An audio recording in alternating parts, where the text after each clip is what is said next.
La situation est telle qu'il compte écrire au ministre de la Justice. Les riverains proches du centre pénitentiaire des Baumettes au sud de Marseille se plaignent de nuisances quotidiennes. Des bruits, bien sûr, des hurlements, des feux d'artifice aussi et des stationnements gênants, parfois même des drones intempestifs. En augmentant le nombre de détenus, l'extension Baumette 3, inaugurée en décembre 2025, a rajouté des nuisances. Selon plusieurs habitants, ce sont surtout des nuisances sonores. On fait le point sur la situation avec Ariane Polaert.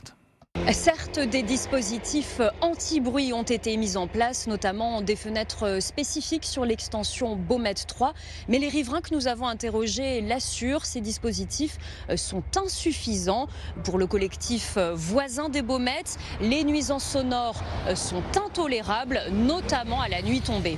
Malgré le fait que on soit sur la colline, on entend quand même, bon alors c'est par phase, énormément des nuisances des prisonniers qui crient, qui s'insultent, on les entend bien quoi. Alors, nous avons les feux d'artifice, nous avons les parloirs sauvages. C'est des gens qui se mettent devant chez vous, qui hurlent pour communiquer avec les détenus qui sont dans la prison. Il y a de toute façon un brouhaha particulier tout le temps, même quand il y a, c'est normal.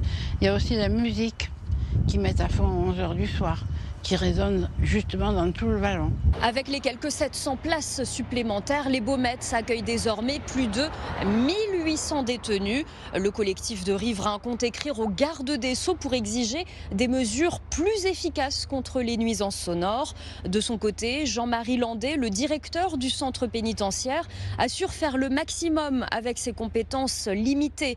Des procédures disciplinaires sont ainsi diligentées en cas de tapage des personnes incarcérées. Des transferts peuvent également être exigés, des mesures toujours insuffisantes selon plusieurs riverains.